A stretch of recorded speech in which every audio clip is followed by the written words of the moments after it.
Woody Allen famously said, "I am not afraid of death. I just don't want to be there when it happens." This brings to mind a critical distinction between death and dying. Of course, nobody wants to suffer when they die, but being dead itself, so this distinction is a little bit like you want to have done something, not something you want to do. For example, we all want to win a gold medal in the Olympics. Basically, none of us want to go through the training it would take to win that gold medal in the Olympics. Recently, I was accused of being, one, a whistleblower, to which I plead guilty, and two, a liar, in that I say I don't fear death. And I'm going to take a little bit of time here to describe why I don't fear being dead. Is something I've known about for a long time, and why the notion of my near-term death encourages me to live with urgency and to seek adventure, as well as seeking integrity in my life. I came across a paper recently from about a year ago in Psychology Today, published September 2nd, 2020, Why We Fear Death and How to Overcome It. And there's a link to this article in the description just below the video on this YouTube video. I'm going to quote a little bit and then comment on the quotes as I go along. The way we think about death can affect how we think and act in daily life. For example, a 2016 study, and this is a peer-reviewed study, found that fear of death could amplify our desire for revenge and political violence. I'm not a fan, obviously. Fearing death also makes it harder to process grief. A recent study, and both of these studies mentioned here, the 2016 study and this recent study, found that those who were afraid of death were more likely to have prolonged symptoms of grief after losing a loved one compared to those who had accepted death. So these are peer-reviewed studies indicating that how we respond to the notion of dying or being dead affects how we process and act in our daily lives. Here are a few factors that subtly, or sometimes not so subtly, affect how we fear death. And obviously there's a spectrum here from people who have no fear at all about their death to those who are afraid to walk out the door because they might get hit by a wayward automobile.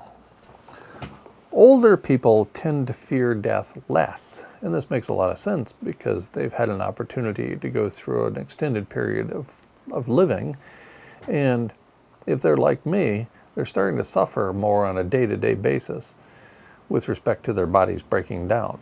In addition, they've had a good run. If by the time you're 80 or 90 years old you haven't completed your bucket list, then maybe it's time you got cracking. In fact, I would suggest that it's time you got cracking, regardless of how old you are at this point, because we are at the edge of extinction. Item 2, religious belief increases our fear. Well, of course it does. That's the entire point of religions, as nearly as I can tell, is to terrify you into serving an invisible master. Or, more directly, serving a visible church that is making money off of your fear. Item 3, experience with danger.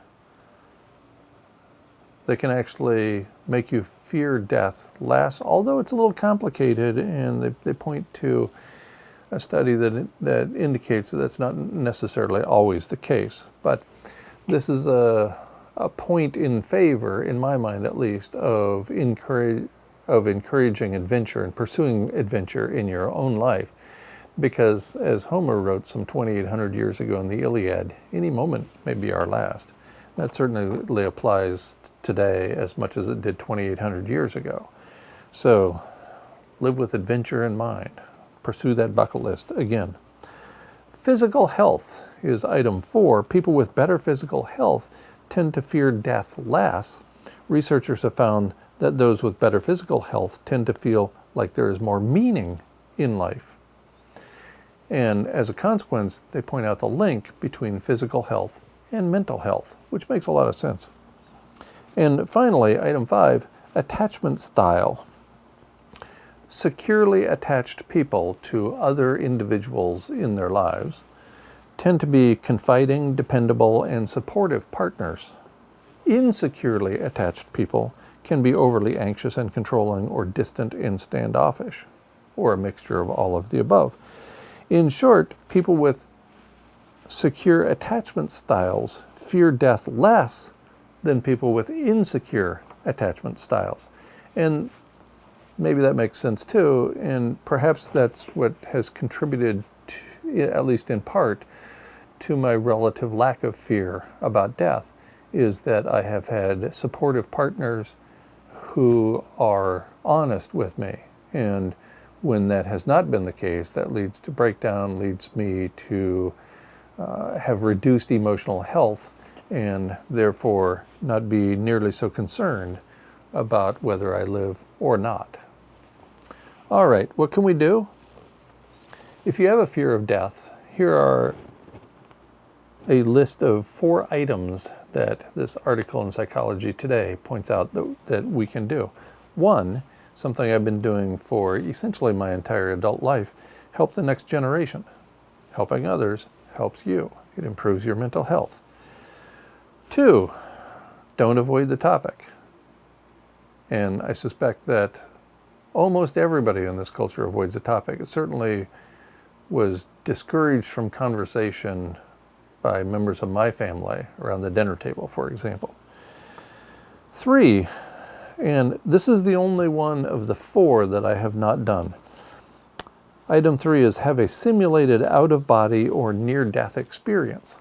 Notice they say simulated. They don't want you to go out and have a near-death experience, because that would be awkward if it turned out to be a death experience.